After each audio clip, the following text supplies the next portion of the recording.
Joining me on this episode of the Neil Wilkins podcast, I'm delighted to welcome Abb-d, who is the co-founder of the digital agency and B Corp Drift-Time.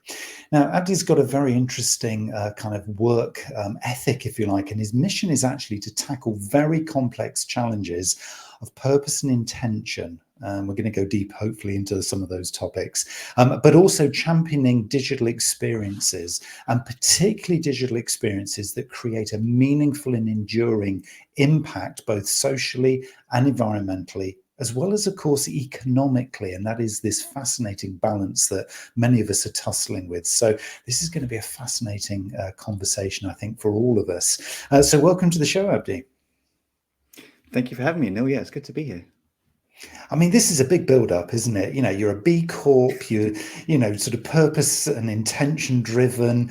These are enduring digital experiences. It's almost like this is just the panacea that we're all searching for. It's not easy, though, is it? Certainly not. No, there's a lot of blood, sweat, and tears that go into that.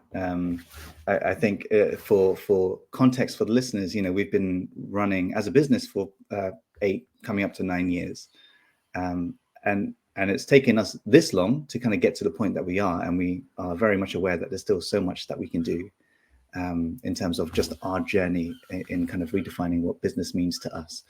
And so, yeah, it's certainly, you know, in the early days, I don't know if we had a good idea of what that meant, you know, this idea of being purpose-driven and being sustainable. I think in the very early days, it was kind of more of a gut feeling.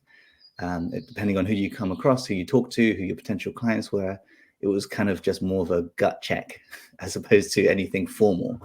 But it's taken us, you know, 8 years to formalize that and to kind of think about what those processes look like. How do we vet? How do we think about impact? How do we measure impact? And how do we kind of go through this process of having a very high degree of confidence in terms of the work that we do and how we empower our client partners? So I want to come on to that in a little while, this whole idea of kind of understanding it, defining it, measuring it, and having kind of something sort of within a business that is so meaningful that it just drives everything, that you almost don't have to kind of work on it. It is just a real natural way of being within business. I want to come on to that. But at what point did you kind of feel that transition? Because I'm guessing it wasn't always like that. I'm guessing there was possibly a more sort of, you know, let's call it old school or traditional version of your business. How did you kind of feel your way through that transition? It was essentially by failing really hard. And by that, you know, like, I think historically, just before we set up the company, I came from a traditional marketing background. I worked, you know, at a relatively high senior level in a creative department for one of the biggest marketing agencies in the world, biggest independent marketing agency in the world. So coming from that typical model, you know, that was sort of everything I knew. And it's sort of how we initially set things up, but with this kind of idea of like, how do we make design more accountable, more responsible, and more purpose-driven. But it was over the years that we kind of went down this approach of perhaps being more of a generalist studio and kind of thinking of it in a more conventional sense.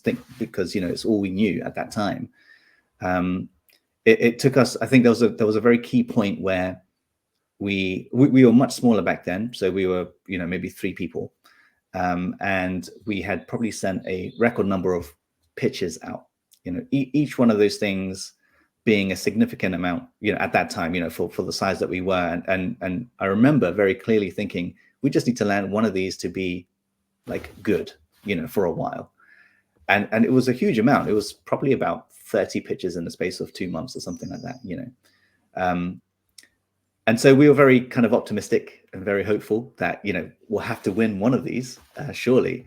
Lo and behold, we won none of them, you know, and it just got to a point. It's like, what are we doing wrong? Like, what's the problem here? And it took a series of conversations with people in our network, people who had run agencies and had, you know, sort of gone and sold them, and sort of now had the free time to kind of share their thoughts and perspective. And we went into it thinking it was something to do with our proposals. We weren't sharing the right information. We weren't kind of getting the right points across. But what actually came to mind was that we were generalists, really, and in a broad sense, we were trying to do too much all at once. And so that kind of took us down this road of just really niching and really focusing on the real value that we can deliver. And again, keeping it within the realm of purpose-driven, but then just kind of really limiting the amount of things that we could promise. And those promises always came with collaborating with another firm or another set of freelancers, whatever that might be. But at that point, it was, okay, well, how do we really sharpen what we do and then build it to the point that we have full control in terms of what the impact of that work might be. And then fast forward to today, here we are kind of with this idea of design and impact and how those things can lead to long-term change. It's really interesting, isn't it, that you kind of made that decision about niching and getting very, very specific about, I guess, the priorities and the core values that you had as a collective at that time of individuals who, kind of shared this kind of vision and understood kind of really what you stood for and the most value you could bring. It is almost counterintuitive, though, isn't it, really? Because I guess a lot of us in business feel, oh, yes, that's great. And if we do that, people will really understand who we are. But if we do that, we're kind of precluding other bits of business that might be around the edges, and we're going to really limit ourselves. But there's something, really kind of deep and quite profound about that decision making, isn't there? Because once you do it, it makes so much sense to actually take away all of the noise that sits around the business. Because it is noise and it is often a distraction, at the same time as realizing actually you don't need every single contract, you don't need every single piece of business to be very successful. There must have been a tussle there, though. Even though it kind of felt right, you probably must have felt at times that you were kind of almost giving away the opportunities to be more broad. It's a difficult one, isn't it? Yeah, I mean, to a degree, there's always that risk and always that fear that you're leaving money on the table. I think at the point that we were in the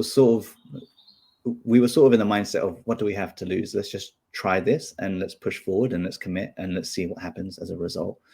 And it's, as you say, as you kind of really get ingrained into it, you realize actually this is a way better approach, because for us it was this transition of going from a generalist studio that was constantly having to try and find work to becoming an expertise studio where work was coming to you. And I think that's the kind of paradigm. It was really putting ourselves in a position where we were very easy to find, as opposed to us having to go and find the work itself. And that's kind of what the process was for us, I think, in terms of how we built our authority, I guess, in that kind of design and impact space. And did the B Corp thing then become really obvious? It was almost like, well, we have to do that now to almost sort of seal the deal and give our kind of credentials that kind of, I guess, level of authority, because B Corp is now very well recognized as being that kind of seal of approval that, you guys are actually living it, as well as actually saying you're living it.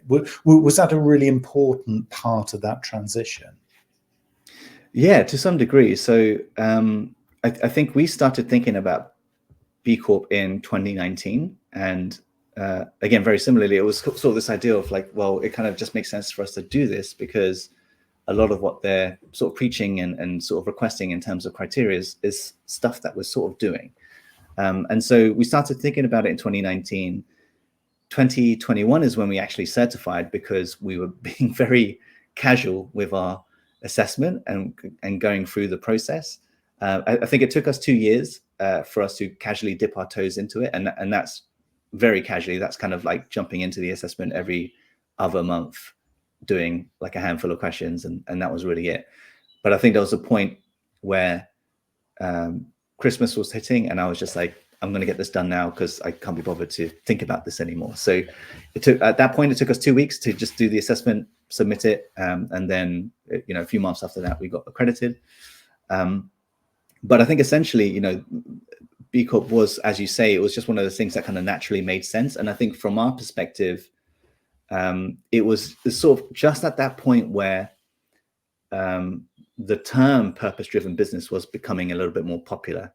And I think in the early days, that was sort of our USP. It was sort of what defined us compared to any other conventional agency.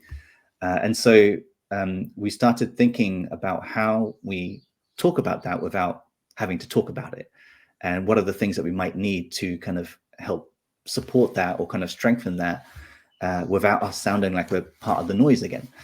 And so B Corp, was a natural decision. We kind of did that.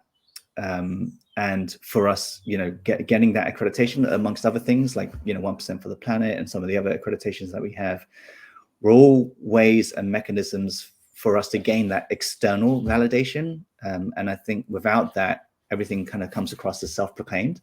And so for us, it was quite important that we had this sort of external entity, this external kind of criteria check, this validation to legitimately say that we were doing these things. And that's kind of what it was. But I guess beyond that point, we always see these things as kind of a start point, as opposed to we're just trying to get the accreditation. So for us, we benchmarked ourselves, and we're going through recertification at the moment for B Corp, and have significantly improved our score. But our goal beyond that point was always, how do we talk about being sustainable without saying we're being sustainable? Because that now is what we refer to as the dirty S word. It's sort of lost all its meaning, much like things like luxury or authentic, these meaningless words. And so for us, it's always been this case of like, how do we demonstrate that through our actions, as opposed to the things that we're saying on our website, for example. I definitely want to go there now. This to me is the golden moment, isn't it? Really, how can we do this, and how can we share this without saying it? That I think, for me personally, but I know a lot of the people I talk to, a lot of people I work with, that is almost the ultimate question, because I think there's a lot of reticence in marketing and business and entrepreneurs, and a lot of startups kind of like they know that the answer is, okay, we are purpose-led, we are purpose-driven, we want to be sharing that, but as soon as we start talking in that language, nobody takes us seriously, or everyone's like, oh, here's another one. And it's a really difficult thing, and you see then so many people translate that into, okay, well, let's rebrand ourselves, and we need to make sure that the color is green so that we look like we're sustainable. It's like, hold on, guys, no, really, seriously, that is not the way to do it. And yet the playbook, should it exist, it doesn't really give you the answers as to actually how you do it. So I'm fascinated to try and sort of unpick that journey of how you kind of get to it. And obviously, it would be sort of commissioning Abb-d to kind of work with you. Clearly, that is the ultimate answer. But are there some fundamental little steps that people can start to take to begin to unpick what they do in such a way that they don't then have to actually be just saying the story just emerges, or the story becomes uncovered, maybe by the customer or by other stakeholders? Because if we've got to do it without saying about it and talking about it, for most of us, that's actually quite a hard thing to get our heads around. Where'd you begin? I think with anything like this, there's always going to be an element of friction. And so I guess the first thing that's worth acknowledging is that it's probably not going to be an easy thing, and it's probably going to be a little bit painful. The way that we've at least looked at it, or the way that we've approached it, was to adopt this idea of radical transparency. And it's really this on all levels, on all fronts, so it's this idea of inviting the right people in to help you in your decision making, and that's really just to kind of allow you to have informed decision making, as opposed to deciding things in a small group of stakeholders, or in the bubble of your company or group, or whatever it might be. And so for us, what that looks like is kind of a very democratized approach. It's sort of having every team member involved in that process, helping us be informed in our own decision making, should we have to make a decision on any given thing, whether that be the type of client that we need to work on, what we're sharing, what we're kind of showing in terms of like figures, and what needs to be kind of highlighted, both in terms of like positives as well as negatives. And then also inviting in the right community members, people that aren't immediately connected to the company, but people that we even might be serving through whatever the product is that we're building, like with a prospect or a client partner, and having them help us kind of be informed as well, kind of inviting them into the conversation. And it's largely this idea of just being open and accepting of scrutiny. And I think that's where a lot of people kind of tend to shy away from. It's when you kind of then open the doors and say, okay, tell us how we can be better. Tell us where we've fallen short. Here's all the things that I think we can celebrate that we've done really, really well. However, there's some things that we acknowledge that we can do better. And you'll be surprised by how giving the community can be. It doesn't necessarily mean that they'll just say, you're doing it wrong. You know, if you give people the opportunity to provide solutions or suggestions or ways to kind of think about moving forward, it starts to create a bit more of a holistic look at everything you're doing, and then how those things align with, you know, whatever the company values might be. I love that phrase. I've never heard anybody actually say radical transparency before. To me, that is it's just wonderful to hear that, because it is something I've been almost encouraging, I think, without using that phrase, I've been encouraging people to consider. It is still hard though, isn't it? Because, you know, if you've got shareholders, if you're in a very, very competitive market sector where, you know, there are so many perceived closely guarded secrets that, you know, we really can't share that publicly, or we need to keep that very close to our chest.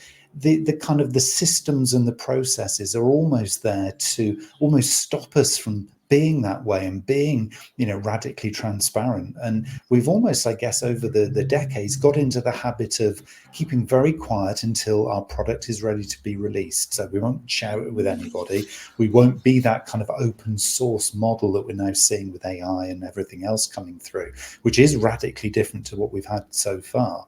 And it's just really interesting that you kind of use that word radical there, because it feels like then for most organizations who have, you know, traditionally kept things, you know, closely guarded until certain elements can be released to the big wide world, this is going to be almost a step change in philosophy or strategy, because they're so not used to it. How would you kind of deal in, say, a conversation? So if you're invited in to have an initial conversation with a management team or a board member or somebody like that, it's very much arms folded, very resistant to, oh, we can't be doing that because, you know, this is our commercial property. You know, we've got to be really quiet about what we do. How do you broach that subject? Because that must be tricky as well. It can be, yeah. I mean, I think with us, it can at times be a slightly easier conversation, because a lot of the time our work is centered around this idea of creating impact. Impact, at least my personal feeling is, impact can't be really achieved if you are continuously going down conventional routes, because conventional routes lead to predictable outcomes. None of that is really going to create impact.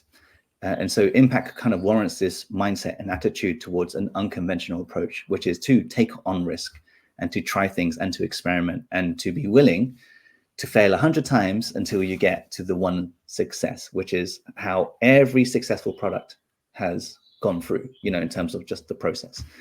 And so for us, it's this idea of like, how do we think unconventionally about this? How do we approach it in a way where we still mitigate the risk? You know, if there's an expectation that we're going to fail 100 times, how do we minimize the potential damage those 100 failures will cause before we hit that success? And we need to balance that and understand the implications of that, and then approach it in a very delicate way. And that's kind of, we look at it. It's very subjective. It's very top level, but it's kind of, I guess, re-articulated in a very specific way, dependent on the nature of the people that we're working with, the goal that they have in terms of the impact they're trying to achieve, and thinking about some of the complex challenges that it might be facing that create those fictions, you know, whether that be, this is how we always do it, or, you know, this is the process that we have, or, you know, whatever those things might be. But it's doing them incrementally and doing them in a way that is not going to, you know, really kind of damage the business in the long term, but kind of keep it intact, but think of it more like a transition. I've kind of been, I guess, in similar ways, almost sort of running a little bit in parallel, not as eloquently as you're putting it here, Abb-d, but, you know, the way I've kind of been sort of positioning it from my perspective is there's competitive advantage in here. This is the marketer coming through in me, trying to differentiate my brands and my clients' brands and stuff within their marketplaces. But there's something a little bit more, I guess, intrinsic here. It is more than competitive advantage. This feels like it's market disruption. I think for a lot of organizations, they're trying to break out from the norm, if there is such a thing. Many market sectors have always been this way or always been that way. And this potentially then, from the way you're describing it here, is more than just competitive advantage. It's about almost reinventing that market space and then becoming number one in that new space. This is really exciting stuff, isn't it? That this can be almost a new way of trading. It's okay, it's economically viable if you can get the figures to balance with this new approach. But there are different things we can talk about that go beyond traditional product and service. There's a whole story about engagement, the purpose, the culture, the intentions of the individuals behind the brands or the products and services. This is real, true human marketing, isn't it? This is great. Yeah, it's very much that. I mean, I think it's the case of just, if you want to talk about being unconventional, it's redefining what success actually looks like, as opposed to just whatever your billings might be.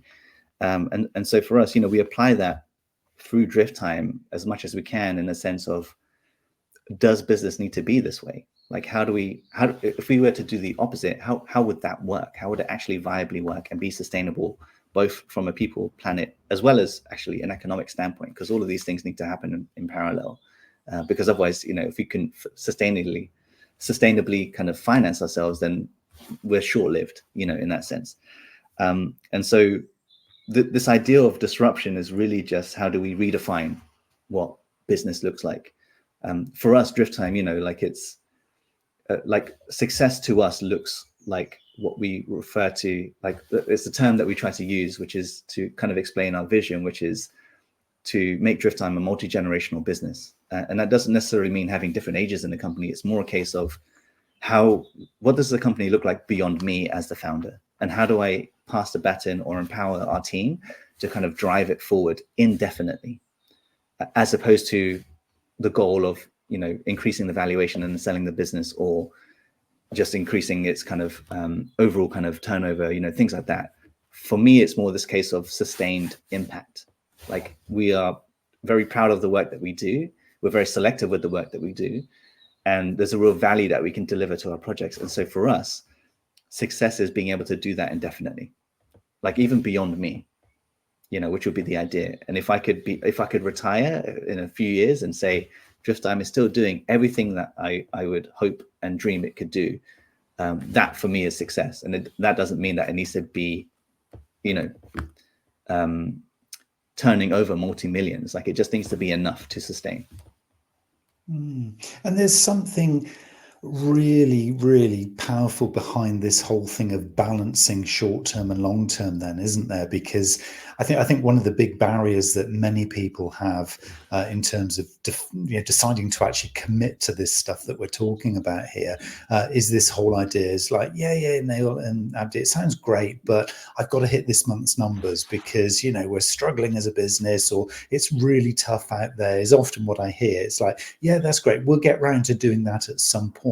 Whereas actually what you're describing here is something that is the driver. It's the core of doing this month's figures at the same time as almost future-proofing and protecting yourself in the future as well. So these things are not kind of mutually exclusive, are they? If you're doing the right thing here in the moment today, you are doing absolutely that journey to the future, which is sustainable. Why do you think that there is this disconnect in many people's minds? Because the way that you've just described it there, to me, it just makes absolute logical sense. But so few people seem to be really understanding that link at the moment. Yeah, I mean, it's a really good question. I think in terms of a lot of the conversations that we have, particularly with perhaps some of our larger clients, like kind of enterprise level, which is there's a question of them losing their why, why they're doing these things in the first place. And I think it kind of touches on this idea of redefining what success looks like.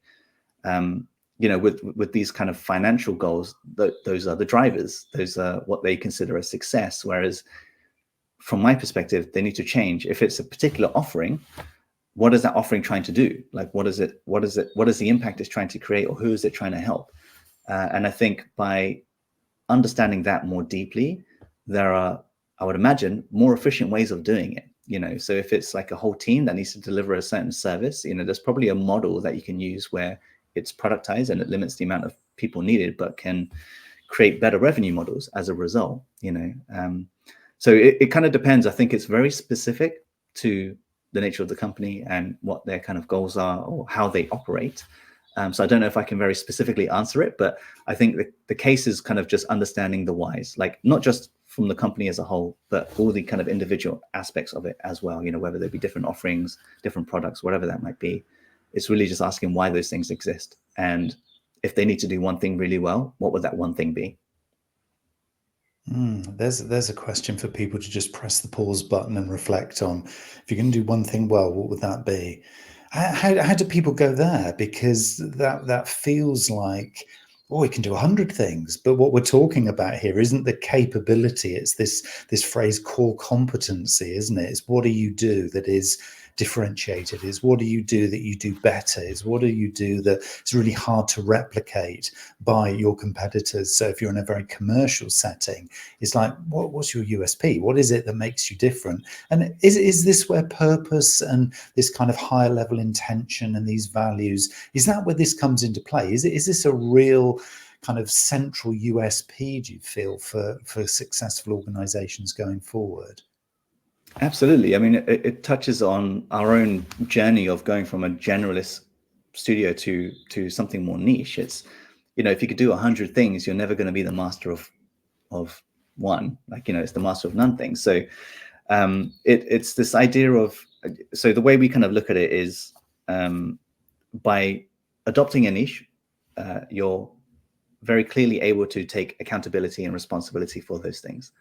That for us was very key in terms of working in the impact space, because we wouldn't want to go into a project and take no accountability, because then there's no reason for us to do it. We are just kind of operating as a business with our drivers being most likely profit. And it's the reason why we don't take on every project. We're very selective for those projects, because we need to ensure that we have a high degree of confidence in the work that we're doing and the impact that that's creating and how we empower the people that we work with. If we can't do that with confidence, there's no need for us to do it. Anyone else could do that. And so for us, it's very important that we have this accountability, particularly when it comes to design, when it comes to impact, because we know we can own those things. We know we can speak to those things. We know that we can kind of build our authority in that space. There's a transition where you go from a practitioner to an expert to an authority. And for us, we're always trying to get to the end of that, which is just continually establish our authority in this idea of design and impact. We want to go beyond just being an expert. We want to be seen as the people, when someone says design and impact, drift time is who come to mind. And so, we don't want to kind of fall back to this practitioner, because what happens is, at least from my experiences, you're seen as hands for hire as opposed to someone who can bring value into a project or into a partnership. And that's not what we want to do, because it's just creating outputs that aren't really solving anything. We're just doing what they say. And I think, again, particularly because of the space that we work in, it being impact, it's really key that we have equal footing and we can challenge them and we can push back on things and we can just help them truly be a partner. And we do that also by just taking on some risk ourselves. It's not just they pay us and we help them. There is a degree of risk that we need to take on, because a true partnership needs to kind of go, we need to move at the same pace and head for the same destination, as opposed to us just think we can help them there and assume that they'll get there. Yeah, that totally resonates. I'm sure everybody listening to this will say, goodness me, I wish all our relationships and all our stakeholder engagement was like that, because, wouldn't the world be just a better place, if we could do it at that kind of level? And again, it comes back to this radical transparency, doesn't it? There's a real honesty that's at play here, isn't there? And I think it's an honesty internally within the organization, then an honesty working with partners like yourselves and maybe everybody else within the supply chain. I mean, there's a real kind of wholesome nature to this whole thing, isn't it? It just feels good. I guess an organization would know when it's right, just because they'll get there on a Monday morning, they'll be coming into the office or meeting at wherever they're meeting, and it will just feel right. There's a mixture here. This isn't just thinking, is it? This is emotions, this is behaviors, this is thoughts. It's that whole kind of mix of being human. It's bringing the human back into business, isn't it? I love this. Yeah, Feels so good. absolutely. Yeah, and that honesty needs to be apparent in communication as well. You can have this honesty, but then if you're not publicly communicating it, getting it out there, it's gonna fall short, because you're leaving it too last minute to announce something where the wider community, people that are kind of external to the business, feel like they don't have a say or don't have any kind of take in. But it's one of those things that also doesn't happen overnight. I don't think it's the case where you just arrive on Monday morning and all of a sudden everything feels different. It's a slow, painful, gradual process that takes a lot of friction. It's like growing pains almost. And so it's not comfortable, but then there's a point where you feel like you can breathe. And then you kind of, it's almost like a point of reflection. You realize, oh, wow, actually, we've done so much and it's resulted in all this feeling. And it's something, hopefully, that people then don't take for granted, because they kind of acknowledge and realize the amount of work that's gone into creating such an environment. But it's a gradual thing. So, I think over time, people may not necessarily realize it's happening, but over time it does happen. And that is the secret ingredient, time itself, allowing time to just happen, for these things to kind of naturally become the norm. So it's the journey then, isn't it? There's this whole kind of radical transparency thing is about sharing the journey. It's not you wait until perfection before you release everything into the wild and it's like, okay, we've done it, we're here. Is it about actually the timeline strategically being plotted out, and then is sharing that journey with the wider world, with your stakeholders, and actually saying, look, if you're up for this, we're going to kind of share the kind of our ethos and the essence of where we think we're going, but it may well change. The journey might kind of morph as we go, because we can't actually see what we can't see, and there might be a horizon. We're not sure what's over the other side of the horizon. It feels right, and we're going to go in that direction, but come with us on this journey, and we will be very open on that journey as we share our progress, the pitfalls. Is that what we're meaning here about this transparency? It is about being very open, not necessarily just sharing the good news, but it is kind of warts and all. It's exactly that. It's inviting them in on the journey itself, as opposed to treating them as spectators, which I think is largely what's happening at the moment.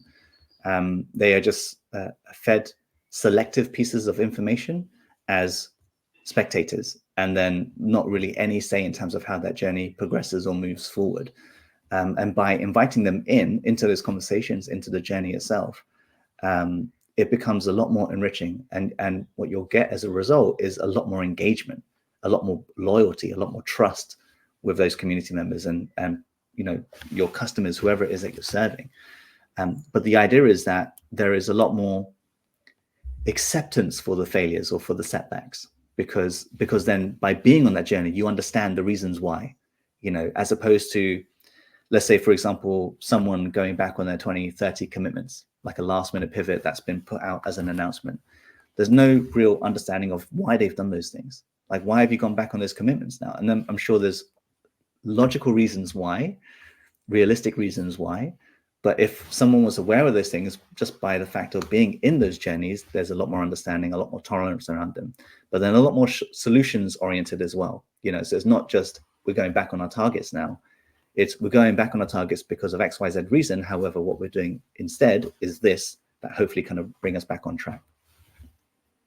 So where does design fit into this then? Because I can, in my mind's eye, I can sense there's a lot of words, there's a narrative around this. So there might be a physical timeline that we've plotted out. There's a bit of storytelling. But where does the design element kind of interplay with this? Because I'm not necessarily in my head yet seeing that playing out in terms of either a rebrand or maybe a repositioning or maybe some more subtle things going on. Kind of guide me through that part of the process as far as you can. Yeah, sure. So I guess with things like brand and things like outputs, like whether that be a website, digital product, wherever it might be, these, I would say, should be seen more as supportive elements as opposed to the kind of centerpieces. These are the things that empower the mission. Like the mission should be first and foremost, the thing that's at the forefront, as well as the goal itself, whether that be the challenge they're trying to solve or the impact they're trying to achieve or the efficiency they're trying to create, whatever it might be. But these elements are just kind of supportive of that. And it's really kind of a lot of what you kind of just mentioned there, which is the storytelling aspect. It's how do we articulate this in a way that feels true and honest and also allows people to understand it so that they can be involved in this in somehow, whether that be through scrutiny or whether that just be in the journey itself. But the idea is that these things should be supportive and really only used as tools to empower that mission. And I think that's the difference. A lot of like branding I see, for example, they are seen as showstoppers, like here's the new brand, here's all the press around it, here's everything you can see, it's all singing and dancing. However, how is that empowering the actual mission? How is it empowering those clients in what they're trying to achieve? And that's the thing I find more interesting. It's how do we give them the tools that they need? And those tools are subject to change. It could be a brand, it could be a website, that website could be something else entirely. It could just be a series of story-driven presentations. It could be an actual digital product. It could be a new service offering. It could be anything. But the idea is that deliverables are subject to change, and the idea is to always drive for the impact that they're trying to create, the end goal, the long-term change that they're trying to create. Yeah, and so again, we're coming sort of almost full circle here, aren't we? Back to the fact that this is both tactical in the moment. I mean, real tactics, where you're listening to market, you're listening to your community, as you used the word. So it can be very translated into a personal thing for every type of organization, large and small. But at the same time, you've constantly got almost this guiding kind of light, if you like, which is that you've set the organization's sat nav almost to this direction of, this is where we're actually headed. So we might get there, we might not get there, but it almost doesn't really matter because the journey is the thing that's going to be the thing we're trading with. It is the thing that we're going to be communicating, and we're going to evolve over time. So a lot of this feels like it's then listening to get that feedback from the audience, from the customer, from the other stakeholders, from your agency, your consultants, pretty much anybody who's got a vested interest in this are going to be giving you a lot of feedback. So to be able to go on a journey like this, do you have to almost accept there's an innate kind of flexibility that has to happen, or an inherent flexibility that has to happen as you start to get feedback? Because none of this, I guess, can be set in stone. It's a very fluid thing by the sounds of it. Yeah, that's exactly it. And you hit the nail on the head. That flexibility is key, simply because the rate of change is so rapid that anything you do that's either set in stone or too rigid is gonna crumble. And so there needs to be that ability to pivot, flex, or whatever it might be, in a risk mitigated way, and so those mechanisms need to be put in place. Those channels for communication need to be put in place, or for feedback, wherever it might be. And it's, we kind of talk a lot about the journey, but what's also key is the direction. It's actually going in the right way, because this, again, particularly with this field of impact that we work in, progress itself is very messy, and it's not a straight line. It never is. And so we have to be brave to explore what progress looks like and be comfortable in the uncomfortable, because that is going to be persistent throughout until you get to the point that you get to something that feels like it's starting to achieve what you hoped it will achieve. And that's only with the secret ingredient of time behind it as well. And so it's a key element, like being able to kind of make quick decisions on things, but then also being able to revert back or change those decisions as and when you need to, based on that feedback, based on that input, based on even that scrutiny.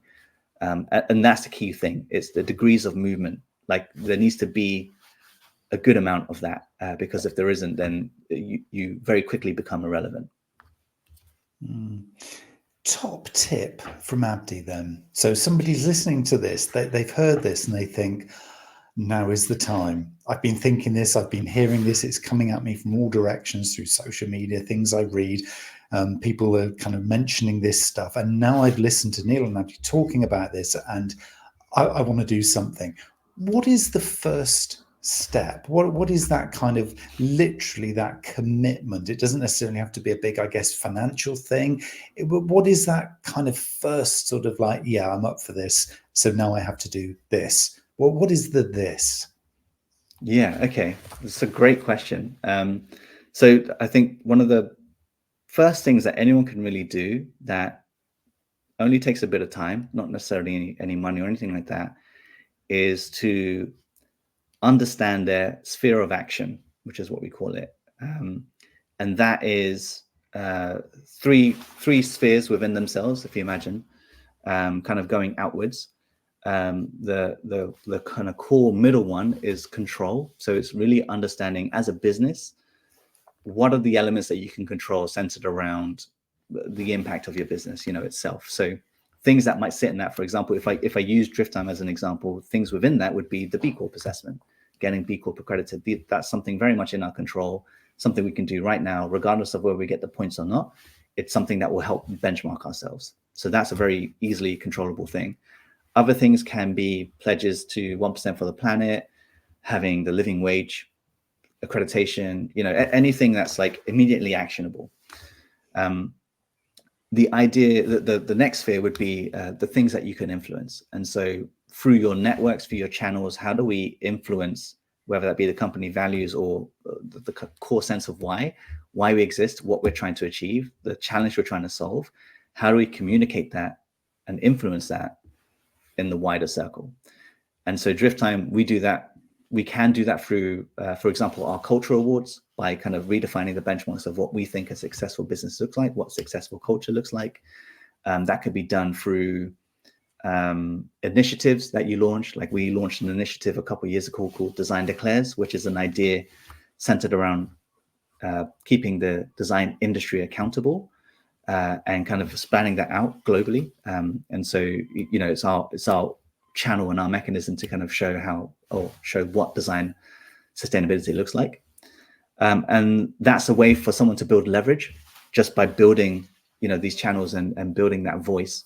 They're able to build leverage and kind of move towards that kind of transition from a practitioner, expert, and then through to an authority. And then the third sphere is advocacy, which is the things that are completely out of your control, but the things that you should be celebrating and talking about more publicly. And so those things can be, for example, if we tie it to B Corp, there's the BBA, the Better Business Act, which is a movement in the UK aiming to change the legal entities of business so that they adopt a triple bottom line, which is people, planet, and profit. That's a huge movement that you can advocate for if it's something that you as a business believe in. Other things can just be celebrating your peers, or even your competitors that are doing really great work centered around impact or centered around something in the nature of your business, and just celebrating it, just saying this is an amazing benchmark, something we want to acknowledge, and something that we constantly strive towards. These are the three different ways that you can do it, and advocacy really is the opportunity to build a voice in that sphere, in that industry. And so just by understanding your sphere of action, what you can control, what you can influence, what you can advocate for, is a very good place to start. Wow, there's that is such a profound kind of starting point on a journey like this. And I think the clarity with which, there's some decision points, there's some proper thinking. I mean, can you imagine your people listening to this, your next team meeting, if you took what Abb-d's just sort of shared with you there to your next team meeting? I mean, can you imagine the conversations that probably you've never had as a team, and the power that could bring, and actually what opportunities that will open up for you competitively, commercially, but actually sustainably as well?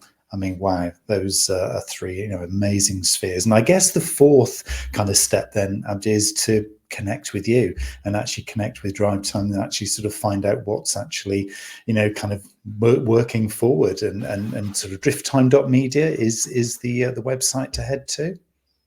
Yes, yeah, drifttime.media is the website. We are currently in the process of redoing our website, which seems like a constant thing with creative agencies. But other than that, it's LinkedIn. We generally don't tend to use social media as a business. We kind of disagree with a lot of it from an ethical standpoint. However, I am on LinkedIn. It's the only platform I use, and it's probably the best place you can connect with me on. Wonderful. Abb-d, I just want to celebrate and advocate your journey and the work that you're doing to everybody listening. I mean, it really is, it's inspirational. It's so clear that, the impact of, this kind of an approach can have. And I mean, you are living testament to the fact that it can be done, and doing things for the right reason is the way to do the right kind of business. And long may that happen. So I wish you every success, and hopefully the journey will continue to produce some incredible case studies that we can all learn from. So Abb-d, thank you for your time today. Thank you, Neil. It's been a pleasure.